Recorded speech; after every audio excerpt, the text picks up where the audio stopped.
نحمده ونصلي ونسلم على رسوله الكريم وخاتم النبيين وعلى آله وأزواجه وأصحابه وأتباعه أجمعين.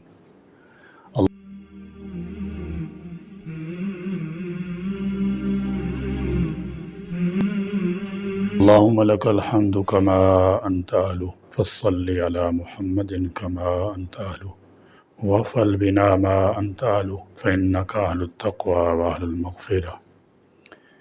سیرت کا سبق سنتے وقت درود و سلام کا اہتمام کیجیے، کیونکہ درود شریف سب سے بہترین عبادت ہے۔ درود شریف روح کی راحت ہے۔ درود شریف ایک انمول خزانہ ہے۔ درود شریف سب سے پیاری دعا ہے۔ درود شریف دردوں کی دوا ہے۔ درود شریف مرضوں کی شفا ہے۔ درود شریف عاشقوں کی غذا ہے۔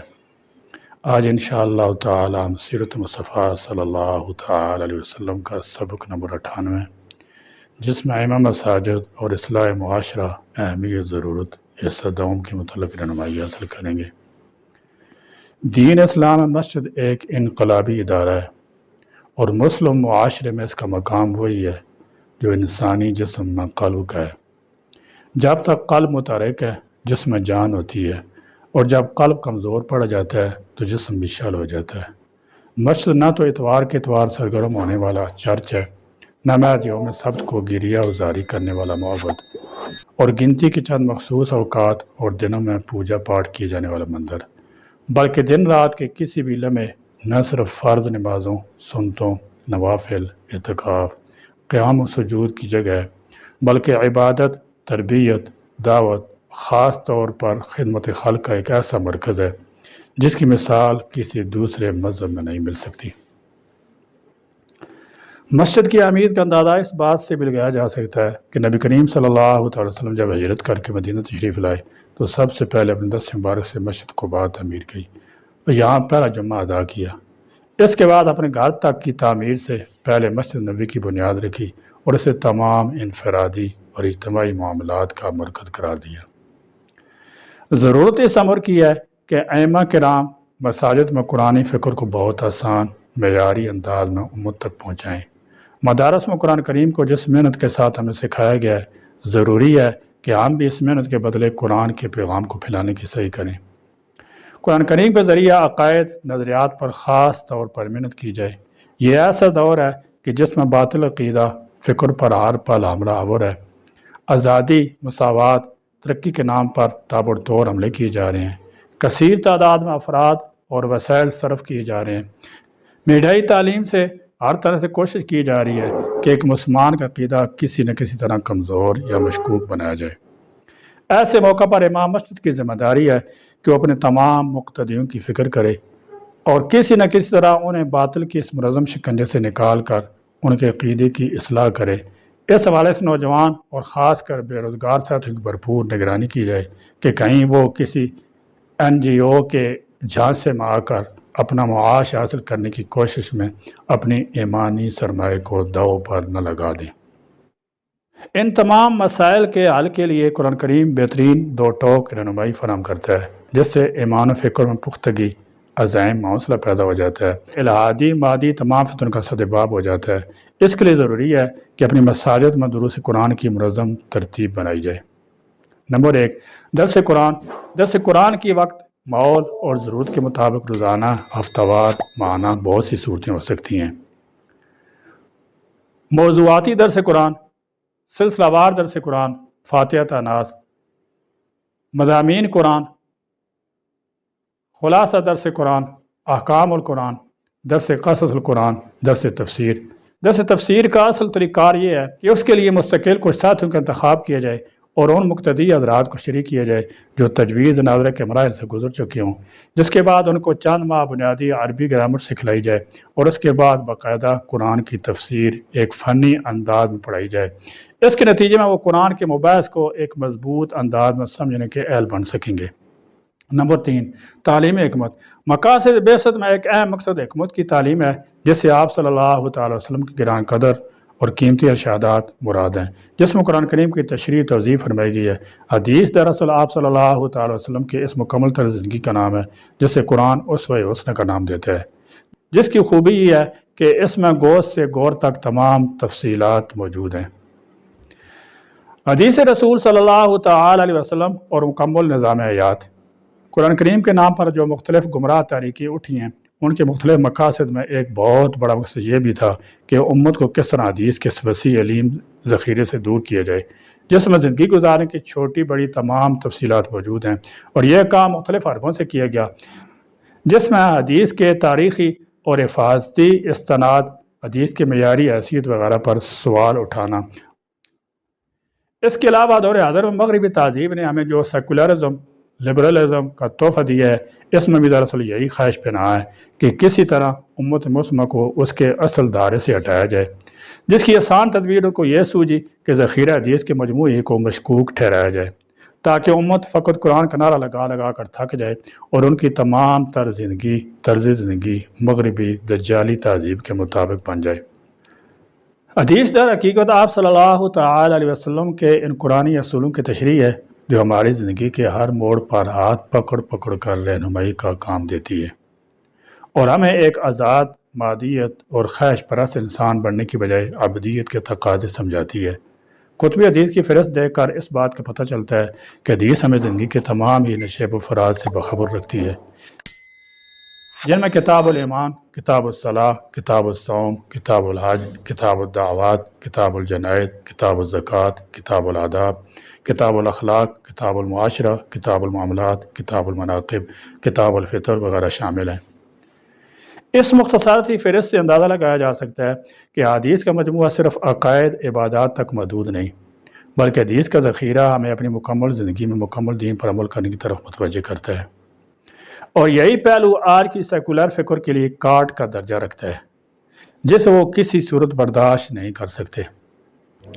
ائمہ مساجد اپنے ہاتھ تجوید قرآن کے ساتھ ساتھ اپنے مقتدیوں کو حدیث کے اس تفصیلی رنگ میں رنگنے کا موقع ضائع ہونے نہ دے، بلکہ پیغام رسول کو اپنے ماحول حالات کی مناسبت سے خوب عام کریں، اور اس کے لیے درج ذیل تجاویز پر غور کیا جا سکتا ہے۔ درس حدیث تفصیلی۔ اس درس کا اصل مقصد عوام الناس کے سامنے دین کی مکمل تفصیلی ہدایات کو پیش کرنا ہے، جس سے ان کو اپنی مکمل زندگی دین کے مطابق گزارنے کا طریقہ سیکھنے کو ملے گا، جو ان کو نظریات، عبادات، نماز، روزہ، زکوٰۃ، حج، اخلاقیات، معاشرت، معاملات، تعلیمی، قانونی، سماجی، سیاسی، اخلاقی، تجارتی، گھریلو، معاشی وغیرہ ہر طرح سے تفصیلی رہنمائی پیش کرتی ہو۔ اس درس میں شریک ہو کر اس بات کا احساس فکر بیدار ہو جائے کہ مجھے اس مکمل دین کو سیکھ کر اس پر عمل کرنا ہے، جو میری ذات سے شروع ہو کر معاشرے سے لے کر ریاست تک مکمل رہنمائی فراہم کرتا ہے، یعنی میں اپنی زندگی کے تمام معاملات میں اللہ اور اس کے رسول کی تعلیمات کا پابند بن جاؤں۔ آپ حدیث کے صرف ایک پہلو کو سمجھ لیں تو اس کی وسعت کا اندازہ ہو جائے گا۔ مثلا حقوق اللہ کی بیشتر تفصیلات ایمان، صلاۃ، زکوٰۃ، حج اور صوم کے ابواب میں ذکر کی جاتی ہیں، اور حقوق العباد کی تفصیل کتاب المعاشرہ میں رکھی گئی ہے، جس میں والدین، رشتہ دار، پڑوسی، یتیم، مسکین، میاں بیوی، بچے شامل ہیں۔ ان تمام کے حقوق کا خیال رکھنے سے ایک ذمہ دار فرد اور سارے معاشرے کا قیام ممکن ہو جاتا ہے۔ درس حدیث موضوعاتی۔ اس میں حدیث کے ان پہلوؤں کو اجاگر کیا جائے جو اس وقت کی مخصوص ضرورت کی طرف متوجہ کرتی ہو، جیسے میڈیا میں ٹاک شوز رکھے جاتے ہیں اور ان میں کسی ایک عنوان پر تبادلہ خیال کیا جاتا ہے، جسے عام لوگ بہت ہی توجہ اور دلچسپی کے ساتھ سنتے ہیں۔ میڈیا ہمیشہ ایسے مسائل طرف متوجہ کرتا ہے جن سے عام لوگوں کا واسطہ زیادہ پڑتا ہے، اور افسوس ہے کہ اس عنوان پر کی جانے والی مکمل بات مادی تناظر میں کی جاتی ہے، اور اس سے متعلق کوئی شرعی رہنمائی کا گمان بھی نہیں کیا جاتا۔ ایسے موقع پر ائمہ حضرات عوام الناس کو ان مسائل سے متعلق شرعی رہنمائی فراہم کریں۔ درس فقہ۔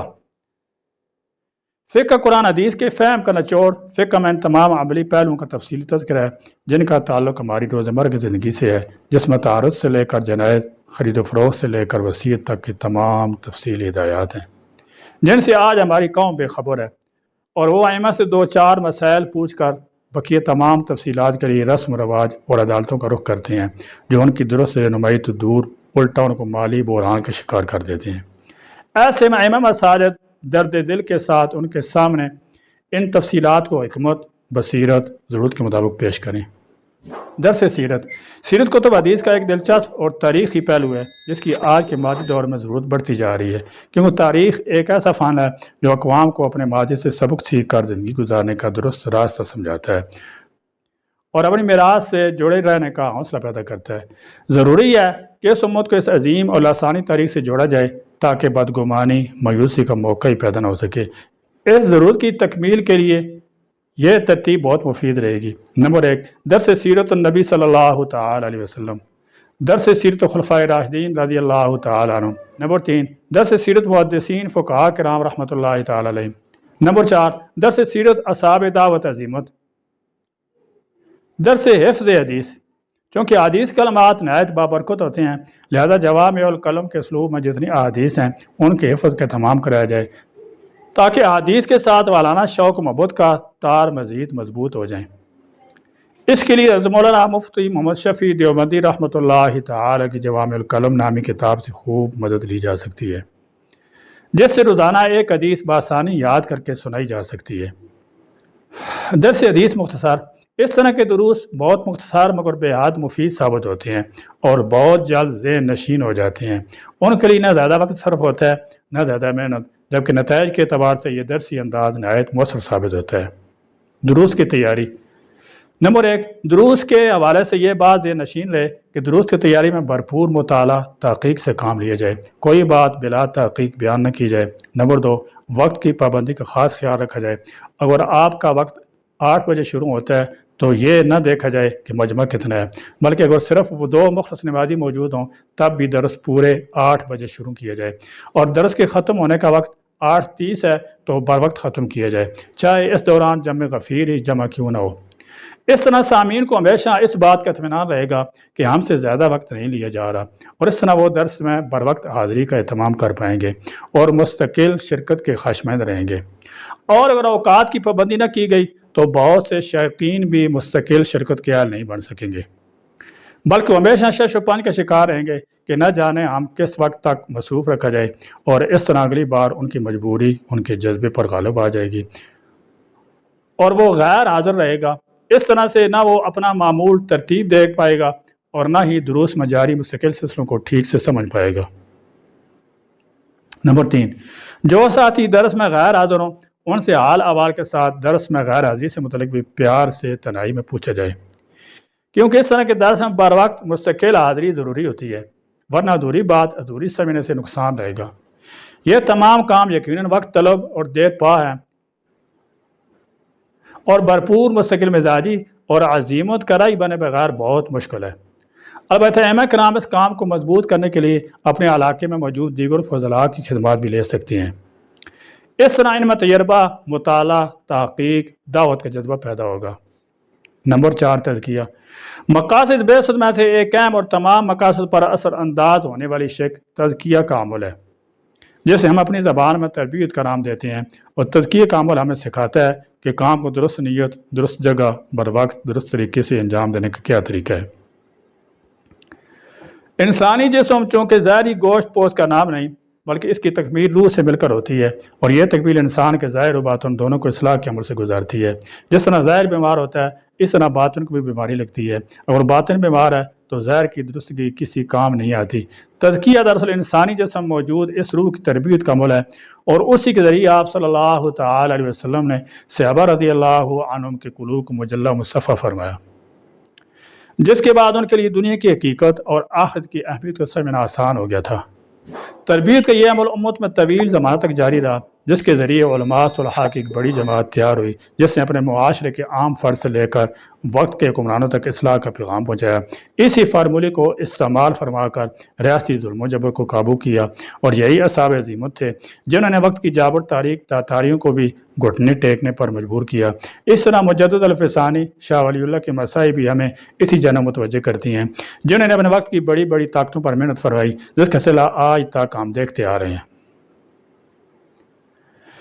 بہت افسوس کے ساتھ ماننا پڑے گا کہ امت میں تزکیہ کا عمل جب تک ترجیحی بنیادوں پر جاری رہا تب تک ہمارے معاشرے کے ہر فرد میں امانت، صداقت کے آثار موجود رہے، لیکن جب سے ہماری ترجیحات بدل گئیں اور ہم نے نہ اپنی اصلاح کی جانب توجہ کی اور نہ ہی اپنے معاشرے کی تو اس کا نتیجہ یہ ہوا کہ آج معاشرہ بدترین صورتحال سے دوچار ہے، جس کا سب سے بڑا نقصان یہ ہوا کہ امت اس تصور دین کو ماننے کو تیار نہیں جو دین اسلام کا اہم تصور ہے۔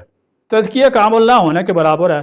والدین، اساتذہ، سرپرست، حکمران سب کے سب مادی وسائل کی جمع کرنے پر زور دے رہے ہیں، حالانکہ آپ علیہ الصلاۃ والسلام کا واضح فرمان ہے، تم میں سے ہر شخص حکمران ہے، اس سے اس کی رعایا کے بارے میں سوال ہوگا، جس کا تقاضا یہ تھا کہ یہ تمام ذمہ دار اپنے ماتحتوں کی نگرانی تربیت کا خاص اہتمام کرتے۔ تزکیہ اور اصلاح معاشرہ۔ ضرورت ہے کہ امام مساجد اپنے تمام مقتدیوں کا تزکیہ، ان کی تربیت کے لیے فکرمندی کا مظاہرہ فرمائیں۔ اس کے لیے کتاب الاخلاق سے خاص طور پر مدد لی جائے، کیونکہ اس میں آپ علیہ الصلاۃ والسلام نے تمام اخلاقی اقدار کو نہایت ہی خوبی، جامعیت کے ساتھ بیان کی ہے، اور اخلاقیات کی تمام تفصیلات نہایت حسین پیرائے میں ذکر فرمائی ہیں، جس کی آج امت کے ہر فرد کو ضرورت ہے۔ اخلاقی جرائم اور اصلاح معاشرہ۔ اخلاقی برائیوں کی طرف نظر کی جائے تو جھوٹ، فریب، دھوکہ، خیانت، تکبر، ظلم، فحاشی، حسد، بدگمانی، غیبت وغیرہ، ان میں سے بیشتر عیوب ہمارے اندر موجود ہیں۔ ان مہلک بیماریوں کا شکار ہر جگہ موجود ہیں۔ سوال یہ ہے کہ خیانت کے مرض کا شکار کسی فرد کو ادارے کا رکن یا سربراہ بنایا جا سکتا ہے؟ رشوت کا عادی ملازم لوگوں کی خدمت کرے گا یا ان کا جینا دو بھر کر دے گا؟ انصاف سے عاری جج صاحب، جھوٹا وکیل ہمارے کس کام کا؟ والدین کے حقوق سے ناواقف بگڑی ہوئی اولاد کیا گل کھلائے گی؟ فحاشی میں مبتلا نوجوان قوم کو کیا مستقبل فراہم کرے گا؟ حسد، بدگمانی، غیبت میں مبتلا لوگ دفاتر کا کیا ماحول بنائیں گے؟ تکبر میں مبتلا حکمران اپنی رعایا کے ساتھ کیسا سلوک کریں گے؟ یہ وہ گنتی کی چند اخلاقی برائیاں ہیں جس کا ہمیں قدم قدم پر سامنا کرنا پڑ رہا ہے۔ لہذا جب تک تزکیہ اور تربیت کے عمل میں تیزی لا کر ان کو دور نہ کیا گیا تو یہ برائیاں بڑھتی چلی جائیں گی۔ اللہ نہ کرے اگر یہ سلسلہ جاری رہا تو ہمارے لیے دنیا اور آخرت دونوں میں جینا مشکل ہو جائے گا۔ لہذا ائمہ کے پاس بہترین موقع ہے کہ امت کی تربیت کریں۔ ان کا نمازی کسی ایک طبقے سے تعلق نہیں رکھتا، بلکہ ان کے نمازیوں میں مزدور، طالب علم، وزیر، حکمران، اساتذہ، سرکاری ملازمین، غیر سرکاری ملازمین، افسر، پولیس، فوجی، جوان، قانون دان، سیاستدان، دکاندار، تاجر، بے روزگار سب شامل ہیں۔ جب ان کے سامنے قرآن و حدیث کی واضح ہدایات پیش کی جائیں گی اور ساتھ ساتھ انہیں فکر مند کیا جائے گا کہ وہ ان ہدایات کو اپنے عملی ماحول میں اپنانے کی کوشش شروع کریں، اس طرح وہ ایک صاحب ایمان کردار ادا کر سکیں گے اور اپنے قول و فعل میں صداقت و امانت کے ساتھ ایک مثالی گھرانہ، مثالی معاشرہ اور ایک مثالی ریاست کا نمونہ پیش کریں گے انشاءاللہ تعالی۔ دیر نہ کہ اندیر۔ اس بات کا خاص خیال رکھا جائے کہ یہ تمام باتیں اس وقت اثر انداز ہوں گی جب ائمہ مساجد اپنی اصلاح کا عمل بھی مستقل جاری رکھیں گے، نیز اپنے مقتدیوں کی بھرپور نگرانی کریں گے۔ اس لیے ضروری ہے کہ وہ فقط واعظ سنا کر مسافہ پر خاتمہ نہ کریں، ورنہ نشستن، گفتن، برخاستن کا مصداق بن جائیں گے، بلکہ انفرادی طور پر احوال لیے جائیں۔ مثلا ایک وکیل سے پوچھا جائے کہ جھوٹ پر کتنا قابو پایا ہے، ملازم سے پوچھا جائے کہ رشوت پر کتنا کنٹرول ہوا وغیرہ۔ ائمہ مساجد جب بیان کردہ امور کا اہتمام کریں گے تو ان کے فکر و عمل، محنت کے ثمرات نظر آنا شروع ہو جائیں گے انشاءاللہ۔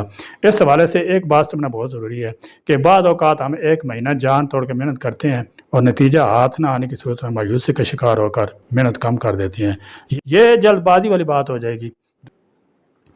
دنیا میں آج تک جتنے بھی کامیاب تجربات ہوئے ہیں وہ طویل المیعاد رہے ہیں، لہذا کم از کم 3 سال محنت کرنے کے بعد آپ کو کچھ آثار دکھائی دیں گے۔ اس دوران مختلف طرح کے نشیب و فراز کا سامنا رہے گا، جس میں مقتدیوں کی عدم توجہ، عدم دلچسپی، بے کسی، وسائل کی کمی، کبھی بہت کثرت کے ساتھ مجمع، کبھی گنتی کے 2 ساتھی، کبھی حوصلہ افزائی کی بھرمار، کبھی اعتراض کے تیر وغیرہ، غرض ان تمام حالات میں ثابت قدمی کا مظاہرہ کرنا پڑے گا۔ ایسے وقت میں نہ جذباتیت سے کام چلے گا اور نہ ہی ہتھیار پھینک کر ایک طرف ہونے سے، بلکہ بہت حکمت، سوچ بچار اور ہمت کے ساتھ معاملات کو قابو کرنا پڑے گا۔ نتیجہ، انبیاء کرام علیہ الصلوۃ والسلام کی مشترکہ سنت ہے کہ وہ نتائج سے بالاتر ہو کر اپنی امتوں میں دعوت کا کام کرتے رہے ہیں۔ اس لیے ائمہ مساجد نتائج کی فکر تو کریں، لیکن نتائج نہ ملنے پر پریشان نہ ہوں۔ آپ اندازہ لگائیں جب تمام ائمہ مساجد اپنی اپنی مساجد میں یہ کام اس فکر کے ساتھ شروع کریں کہ میرے اس کام کا مقصد فرد، معاشرہ اور ریاست کی اصلاح ہے، اسی طرح یہ کام ہر علاقہ، شہر اور ملک میں ہونے لگے تو بعید نہیں کہ 20 سے 30 سال کے اندر اندر امت مسلمہ کی تقدیر ہی بدل جائے گی انشاءاللہ۔ سیرت کے سبق سے یہ اندازہ لگانا مشکل نہیں کہ مسجد کو دینی، تعلیمی، معاشرتی، سماجی اہمیت کے علاوہ سیاسی لحاظ سے بہت زیادہ اہمیت حاصل ہے۔ حقیقت تو یہ ہے کہ دین اسلام کی بنیاد ہی مسجد پر رکھی گئی ہے۔ مسجد ہمارا دینی شعار ہے۔ کسی قوم کی زندگی اس کے شعار ہی سے وابستہ ہوتی ہے۔ لہذا اگر آج ہماری مسجدیں آباد ہیں، پر رونق ہیں، تو اس کا واضح مطلب یہ ہے کہ ہم میں غیرت اسلامی، اہمیت دینی موجود ہے، ورنہ مفقود۔ اللہ تعالیٰ اپنا فرمانوں کو ہدایت دے اور مساجد کو مرکز بنانے ہمیں درجمان احسار کیش، بلند فہم، نگاہ علماء کی رہنمائی نصیب فرمائے، جو ہمیں متحد متفق کر کے اقوام عالم کی صفوں میں بوقار مقام دلا سکیں۔ اللہ ہمیں توفیق دے کہ ہم سب بلا تفریق مسلک اس کی رسی کو تھام لیں اور یکجان ہو کر اسلام کا روشن چہرہ دنیا پر اشکار کر سکیں۔ سیرت مصطفیٰ صلی اللہ تعالی علیہ وسلم مزید واقعات انشاءاللہ تعالی سبق نمبر 99 میں پڑھیں گے۔ اللہ تعالیٰ ہمیں آپ صلی اللہ تعالی وسلم سیرت مطالعہ پڑھنے، اس پر عمل پیرا ہونے کی توفیق بخشے۔ آمین۔ وآخر دعوانا الحمدللہ رب العالمین۔